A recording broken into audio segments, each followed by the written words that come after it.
Greetings, everybody, and welcome to another edition of the Metal Command podcast. Tony here with you, and today I am bringing you an interview with myself and former Megadeth bass player David Ellefson, and we talk a lot about some of the other projects he has going on outside of Megadeth. I basically more focused on that stuff because everything else, you know, as far as over the last 2-3 years that's happened, and you know, all the shit that's gone down, you know, with which led to him getting fired, that's been covered elsewhere. So I didn't really want to focus on any of that. I wanted to focus on the projects and the things that he's involved with right now, which are actually pretty intriguing. He has the Kings of Thrash thing, which you have Chris Poland and Jeff Young, both former guitar players in Megadeth as well. That's on tour, and of course there's going to be like a CD, DVD package, I believe, coming out for that. The other album that he has done that really has blown me away has been this Ellefson Soto album, Jeff Scott Soto, and it is absolutely a killer record. If you haven't picked this up, it's out on Rat Pack Records. I suggest that you do because it is very, very good. And I was quite surprised when I picked this up and started listening to it, how good it actually is. And this album actually inspired me to get a hold of Dave. So I'm really excited. I had never really had him on my show before. You know, anytime there was any kind of press going on with Megadeth, it was always Dave Mustaine. So he's always been the guy that I had talked to, even though I know David Ellefson had done interviews in the past. I just never did one. Well, now I got to bring him on the show, and it was absolutely a lot of fun. He's involved with another project called the Lucid, which is definitely completely different. It's not really metal, in my opinion. It's more of like a rock band, but there's that going on as well. And I'm really excited for the fact that this is happening, and I hope and can't wait for the next Ellefson Soto record because this one's very good. So with that said, here is my interview with myself and former Megadeth bass player David Ellefson. Welcome to the Metal Command. It's your first time here. Really excited to talk to you, and we'll start off talking about Kings of Thrash. That's your latest thing that you're promoting right now, and talk about that whole thing coming out. Yeah, well, look, we're 2 shows into a full US tour that we're doing. You know, the first round of dates was back in October, when we launched it. Did 4 shows out of it. It's funny, we recorded the live show and the DVD from the Whiskey on show number 4. So it's kind of funny, you know, usually you're out promoting a studio album, and then somewhere along the way you record a live album. In our case, we did it backwards. We recorded the live album. So now we're out promoting the live album because that's coming out March 24th on Cleopatra Records, the whole DVD and CD package. So, but so this is, no, it's really fun. I mean, we've had a couple of super fun shows. I think the fans really love it. You know, this is some great material from way back in another era, another time and place. And so the fans that were there the first time are glad to hear it. There's a bunch of fans who probably weren't even born yet, you know, at that time, who are just stoked to kind of see it and hear it and be able to experience this. You know, the one thing we know about music, and especially metal in particular, is it's like it just grows. It never just dies and goes away. It just grows, and the legacy of it gets bigger and bigger. And that's what we're out celebrating right now. Yeah, and it's cool because there's a lot of songs that you probably hadn't played in a very long time, and probably a lot of people hadn't heard live. So I actually thought, when I saw the track list, I'm like, man, that's some cool stuff. I mean, I've never heard those songs played live. I mean, I was definitely born when those albums came out, so I'm not as young as I look, but you know, those songs I was never able to experience them live, you know, and I think it was really great you picked all that material. Well, and thank you. And that is exactly why we're doing it. You know, and look, you know, I was there, Chris Poland, who did the first dates and is on the live album with us. But my partner in this, Jeff Young, you know, he and I had reconnected. I've stayed in touch with pretty much all the former members over the years. You know, it's just kind of my, you know, Minnesota way of doing things, right? We stay in touch always, right, for the family reunion, right? And, you know, so he and I connected over first the Nick Menza movie that should be hopefully coming out later this year. So we're doing interviews for that a year ago, and we originally, Jeff and I, went in the studio and recorded some new material together. And I had spoken to him about this idea that I had of doing what we're doing now as Kings of Thrash. Right. Because I've been to enough autograph shows and various things, and fans were bringing me Killing Is My Business in particular, piles of them, and of all the different reissues and original versions, cassettes, all these different things. And it just hit me. It's like, man, we've got to go out and perform this material at some point. Sure. And even when we did the Final Kill remix and remaster, I was really pushing that we would go out, even if just for one night, go perform it live, and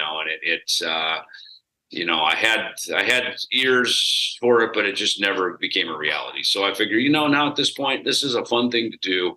And the other record that I think falls in that same sort of slice is So Far So Good So What, because these records sit, Killing was right before Peace Sells, which got all the big sort of mainstream celebration. So Far So Good So What sat right before Rust in Peace, which of course got all the big metal fanfare and everything. And then part of that was just because of the time and place that they came out. Yeah. But another thing that I really like with Jeff, he reminded me yesterday, we were talking about, there's all these comparisons of Megadeth and Metallica and sort of the perception of all that. And how well we were all doing. Anthrax was getting signed to a major label. Slayer was getting signed to Def Jam. So there was all, that's why we're the big four. We were the first four that really hit the next steps of the major label thing. Yeah. And So Far So Good So What was one of the first, I think we were the first metal record to break the top 20 when it came out as a debut. And so, it was a really strong record in a lot of charts, and we toured extensively throughout Europe, Japan. So we did a lot with that record, and it was just, I guess right around the same time So Far came out and Justice for All came out. That was probably around the time that Among the Living came out. So, we were all putting out these records that became so, the pillars of our metal community back in that day. Sure. I'd comment on Halloween, but I can't remember which record they had come out around that same time. We played Donington with them. Keeper of the Seven Keys, Part 1 and 2. That was okay. So you would know. So that but it's fun to talk history with this stuff because just to what Accept was doing and just sort of what was happening in the world. Because metal's a global community, and I think I'm really lucky when I moved to LA. In 1983, I met Dave. We started Megadeth.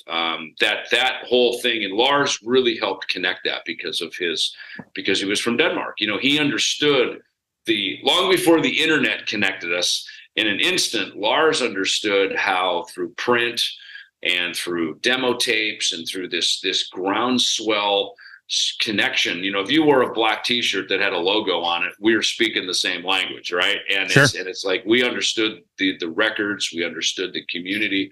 So with everything that was Halloween, Raven, early Def Leppard, all this stuff, Diamond Head and this stuff, it was a as soon as you saw the shirt, you're already in the secret handshake club, and so thank God that he did that, because that really helped. I think certainly by way of Metallica.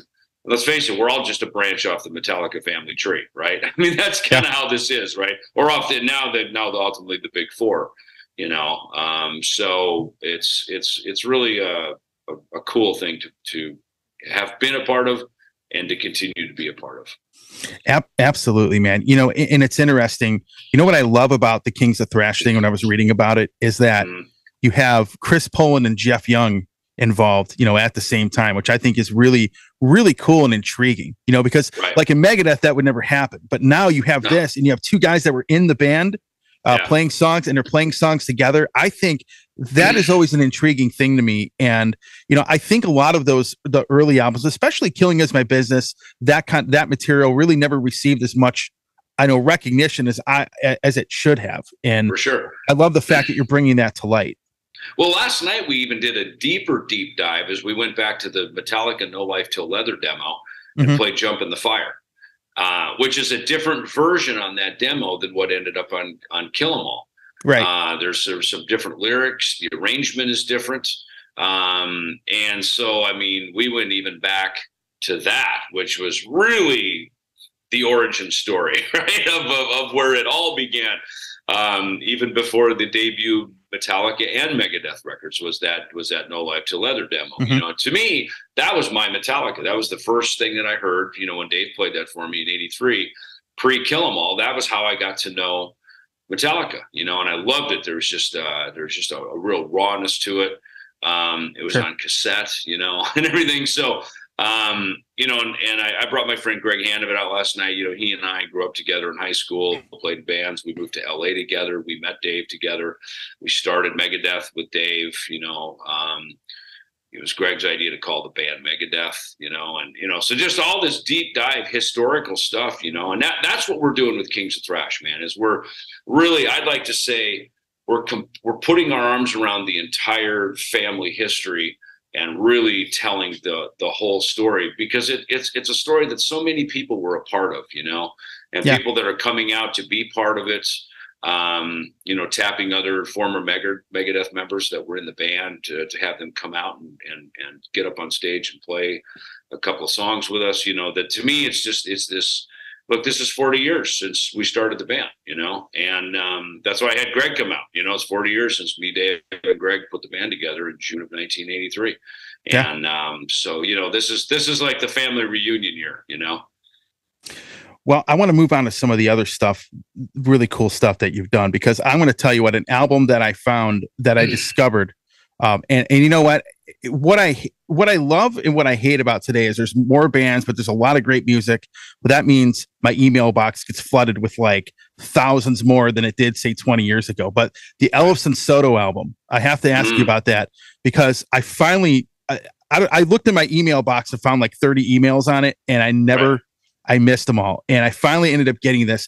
This album is absolutely phenomenal. And I have not stopped listening to it now for 3 days. And actually, that's what prompted me. I'm like, you know, I wonder what David Ellefson's up to. And that's what really prompted me to contact you and look into what you were doing at the time. Nice.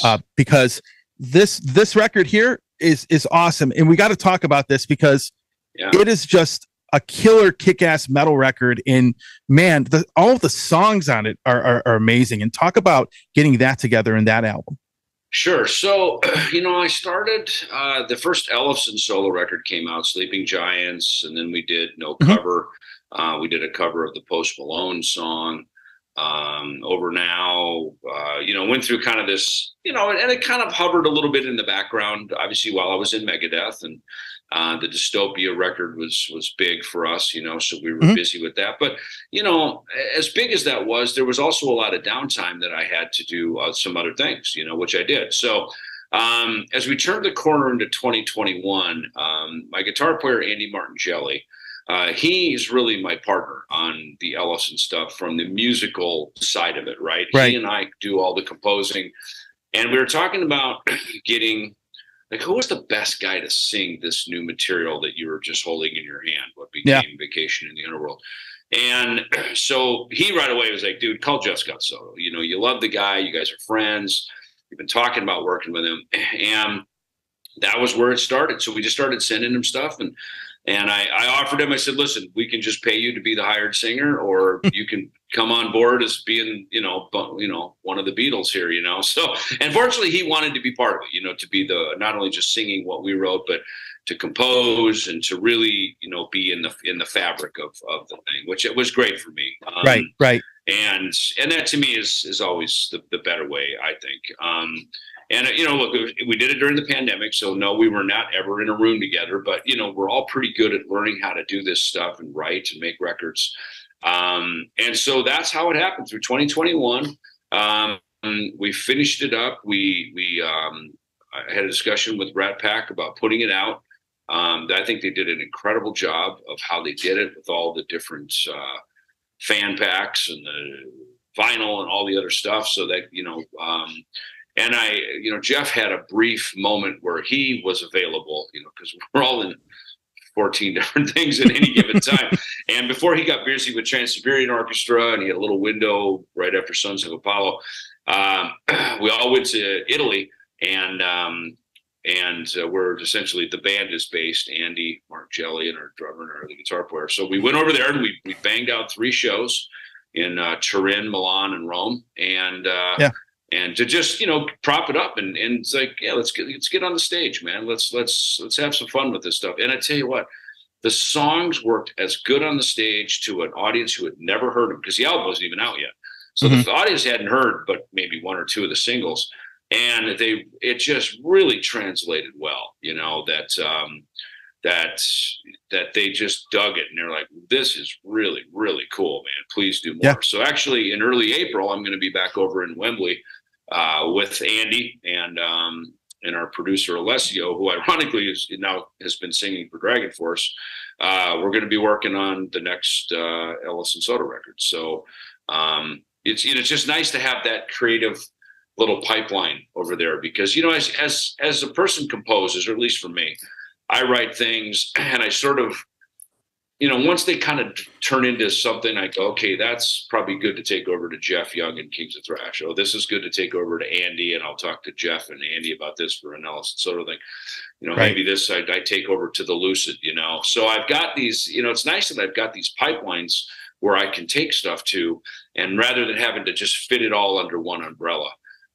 You know, I think knowing from experience, you know, in the late 90s when Megadeth was really, you know, we're transitioning through all these different genres that were threatening to heavy metal at one point, but also a lot of different musicality in the band. You know, when you try to put everything under one brand, under one band name, and sometimes it can really dilute and change the brand. So I'm actually really happy that at this point in my life, I've got these other pillars and pipelines I can take my music to, because I think then I can focus things and really make those things be true to themselves.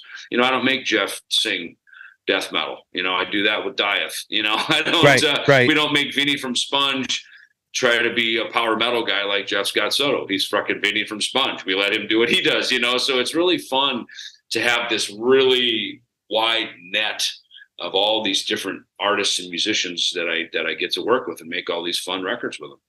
Yeah. And that was going to be my next thought for you, is that, you know, when I look at your musical career, like Megadeth was like your first start, like your introduction. And now that you're not there anymore, now you're able to do all these different things and participate with all these different musicians. And you have time to do that, because everything you're doing, from Lucid to that, you know, which is definitely not really like a power metal thing or a thrash thing at all.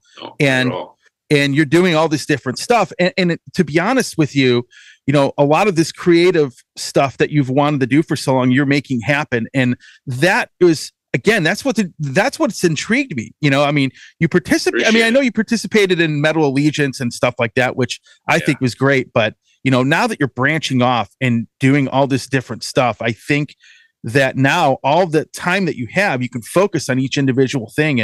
And I think that is actually one of the more intriguing things you have going on right now. And that's when I started looking into all the stuff you've been doing, I missed probably half of it, you know? Well, good. Well, I'm glad we're having the conversation then. And I appreciate that you see that, because that is what it is. You know, look, you know, I think you're right. I think, you know, Megadeth was, you know, the first start of this. And of course I was in several bands in the Midwest growing up, and that's where you just kind of cut your eye teeth and learn how the business works. You learn how to get out on the road and do some of this stuff, you know, Megadeth obviously being the first big downbeat of that.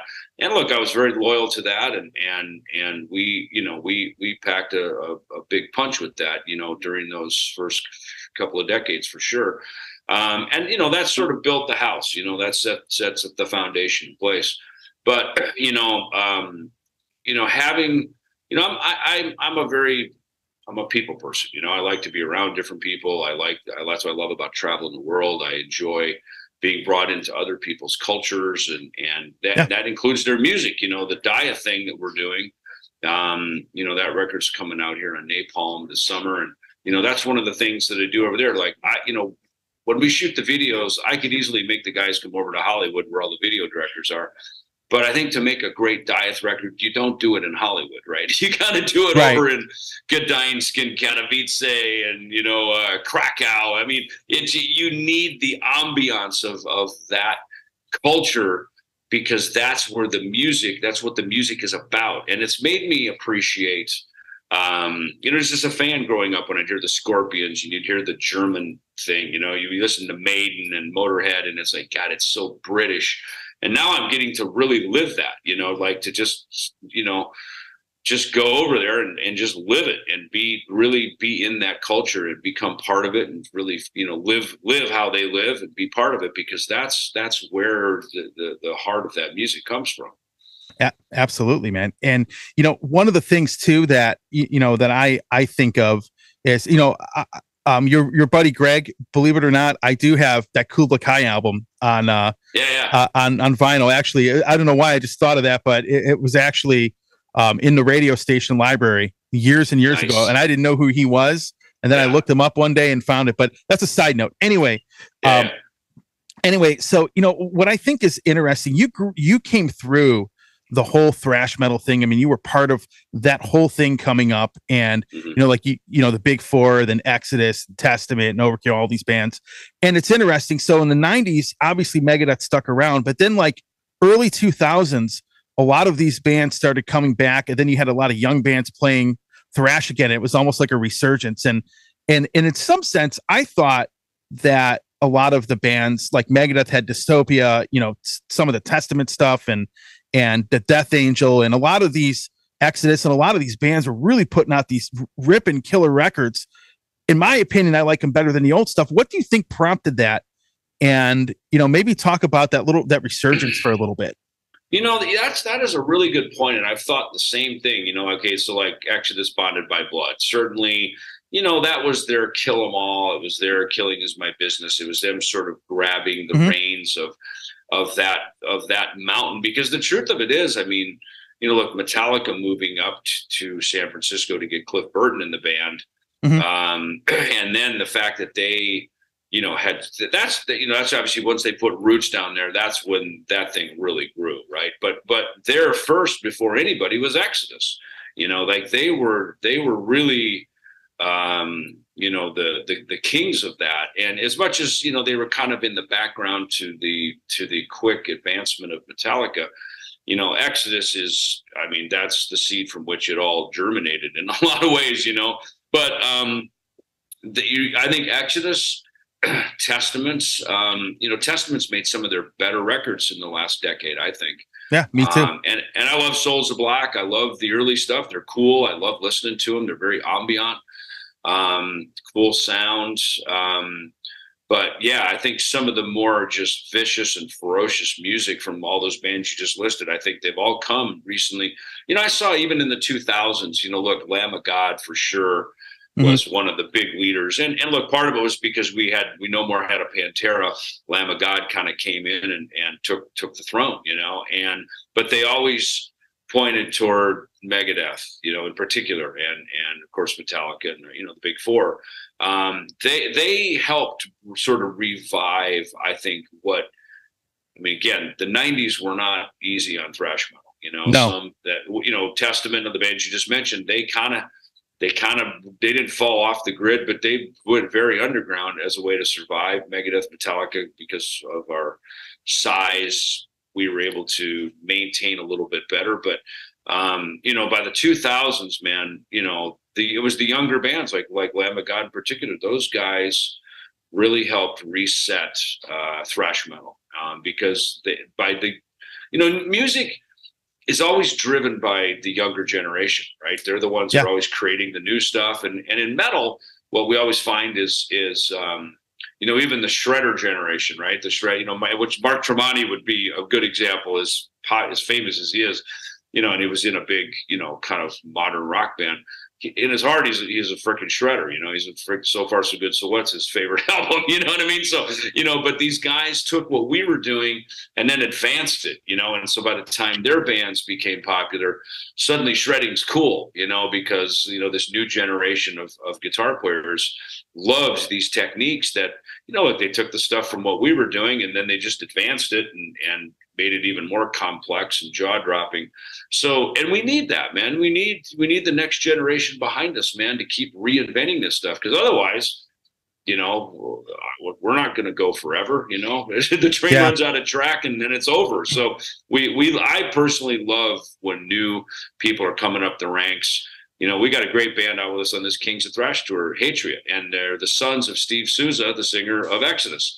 And they're a great band. And then first night I heard them, I went, "Oh shit, man, these kids are fucking bringing it, man." And the kids they're young men, but they're bringing the fury, man. And I love it because it gets the fans excited for us, which forces us to keep our game up here, not get lazy, go, "Oh, we can just phone it in," because you don't want to do that, and the road takes its toll on you. The road is a challenge in itself. So I love that we've got a kick-ass package and great band. That's one of the things we always did with Megadeth. We always took out cool new opening bands. And sometimes they weren't metal.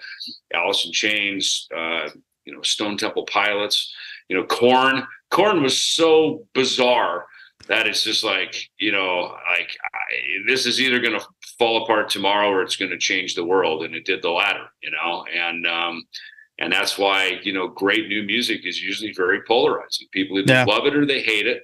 And sometimes the stuff that's hated the most becomes some of the greatest stuff because there were the early adapters who go, "Oh my God, I totally get this." And it's usually a younger generation who understand it. Right.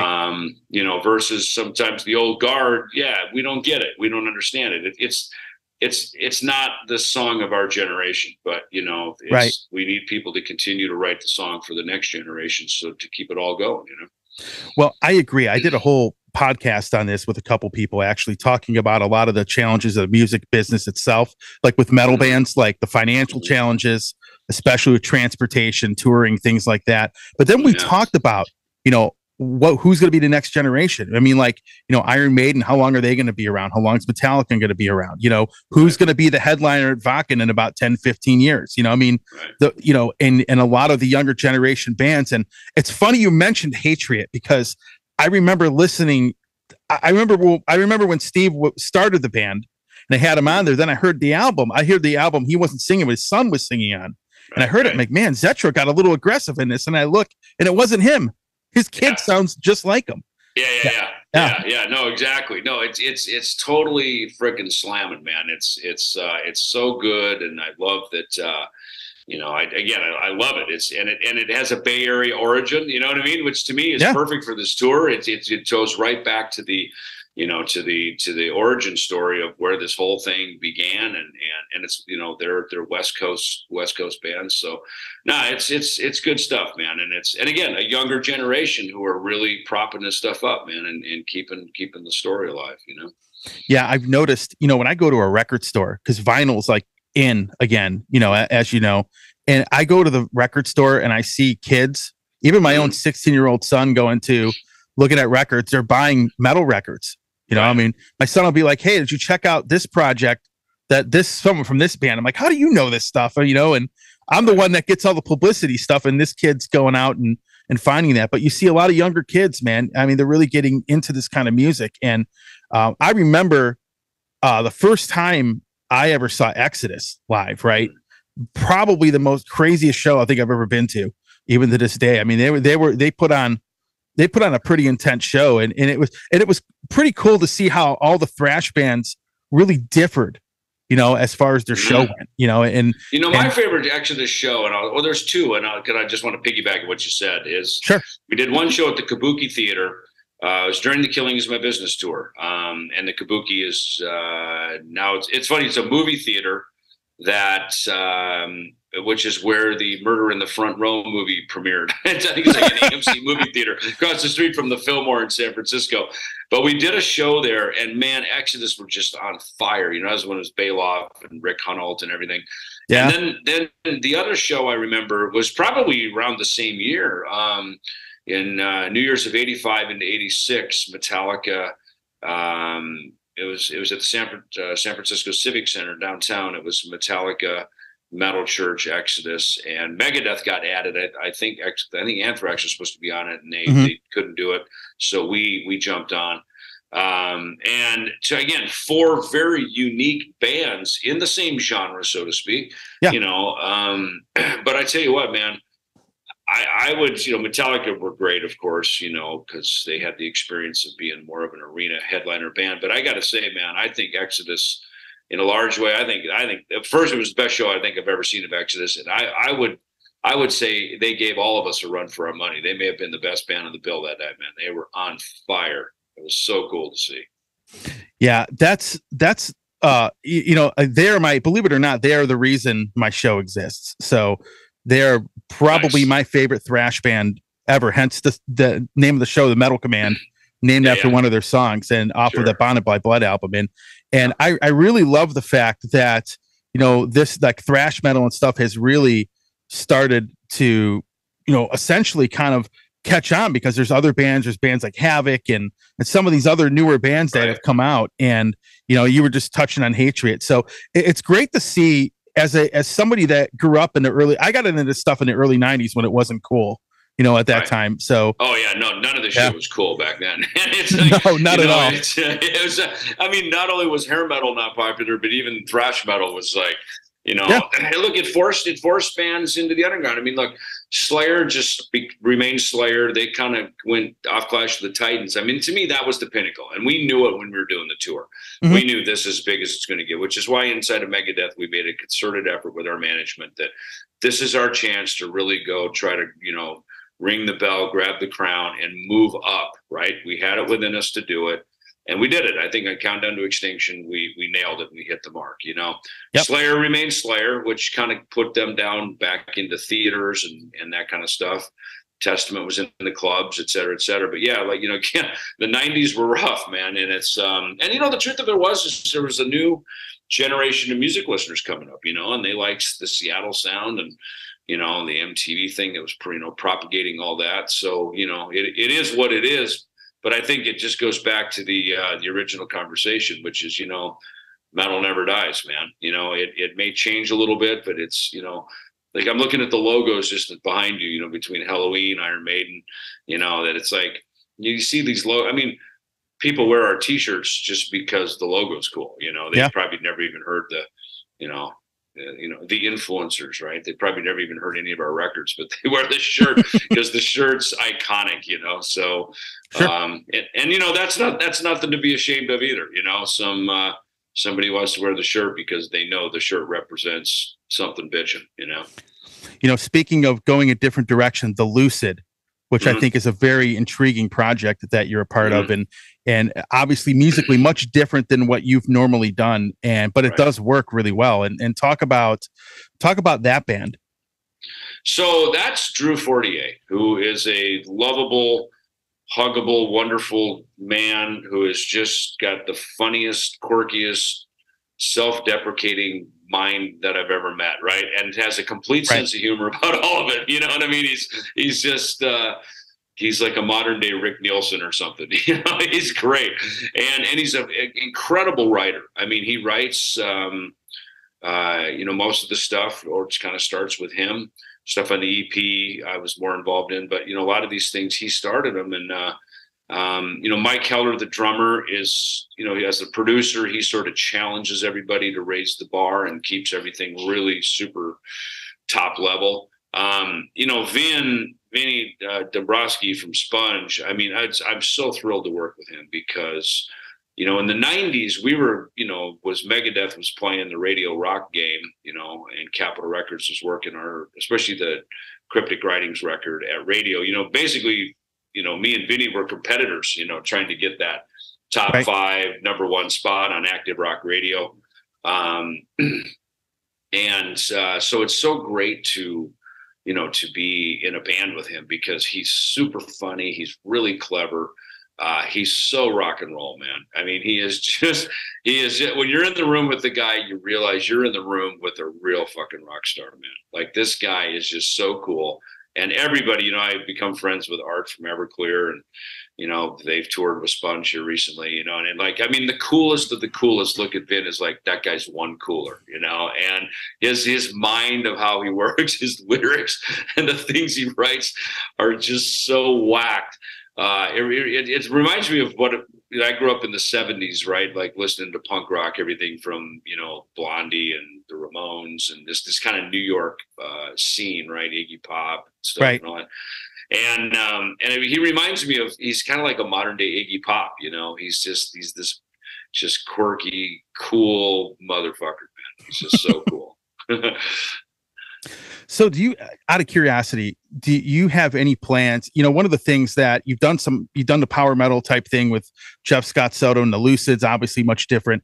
Any plans to do any kind of like thrash metal project with anybody? You know, have you, like, besides Kings of Thrash, you have an album you said you're coming out with, right? Yeah. Or is it? Yeah. I mean, I think the Kings of Thrash thing, and Kings, because it's me and Jeff is a very, he's eclectic himself. He's a schooled musician. I read an interesting thing about it was a review, about Jeff. There's an interview that he just did recently for the tour, and the journalist said, he said, Jeff Young, unlike most people having a big heavy metal gig, didn't just run right out and try to do another heavy metal record. Like, he went off and did Brazilian, nylon string, classical music.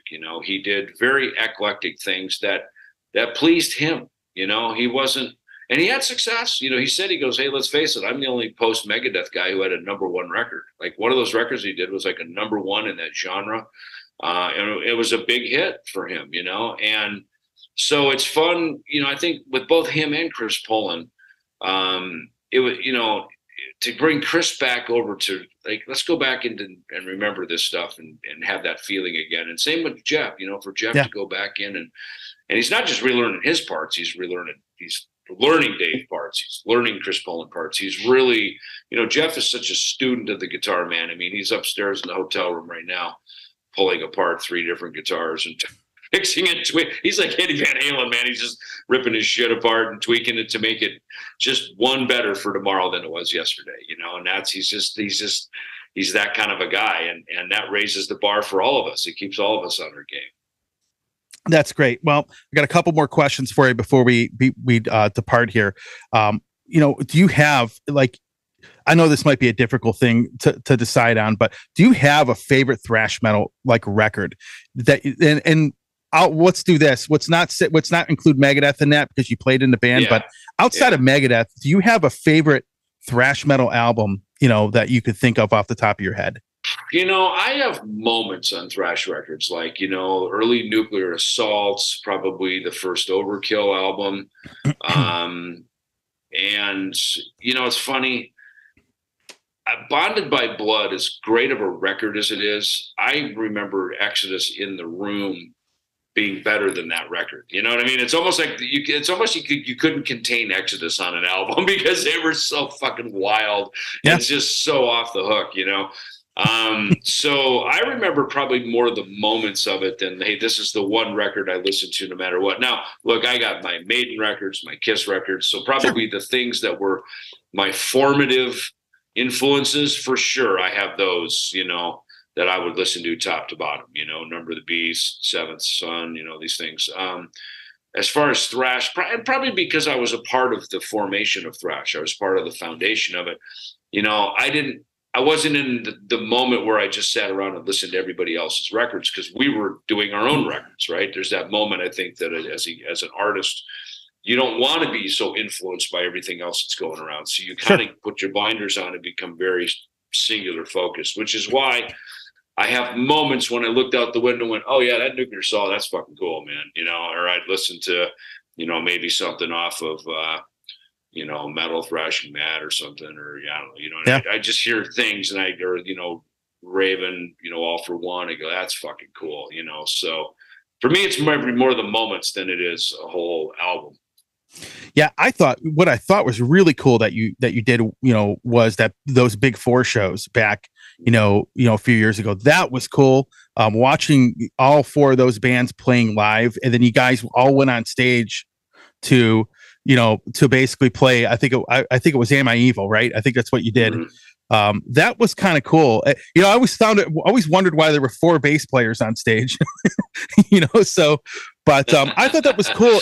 And to me, in my opinion, I thought that was a nice thing to see, like everybody getting together, playing on stage, bands that were just really were the foundation of this whole thing.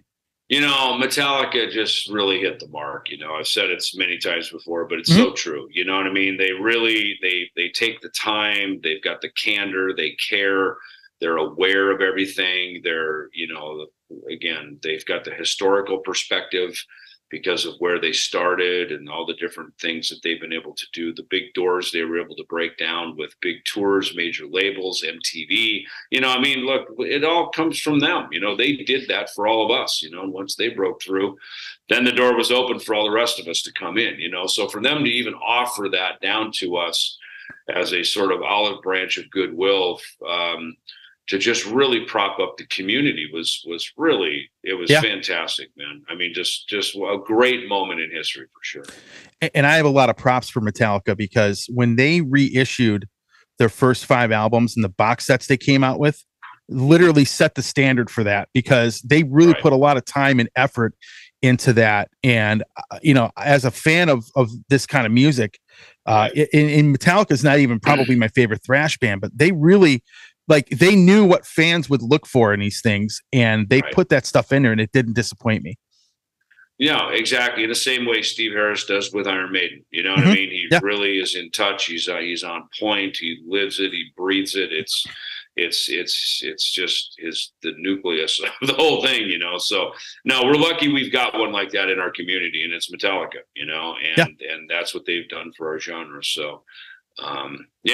Again, great moment in time, and I think from there it helped launch. It kind of put a fuel in the fire for the next, for the next decade. For 2010, for the next decade that followed. I mean, with Megadeth, we had great records and tours and stuff that happened that came out of the result of that. Yeah. Well, before I hit the stop record button, any last words for any of the fans that are going to be checking out the interview, and any last words you want to say to anybody? Well, hey, thanks as always for supporting all this stuff that I do. I've been able to have a really great career as a result of you supporting it. And, as I'm always into something new and the next thing. And, but for right now, it's Kings of Thrash this month. This is what we're doing. And, it's come on out. And if we're playing at a city near you, come out and celebrate it. People are really liking it. I think we've got the right feeling of what it is in the room. It sounds great. It's played great. And that's just me on stage. So I don't know what it sounds like in the audience, but people seem to like it. Plus also taking the time to do some other deep dives into some other stuff. Sure.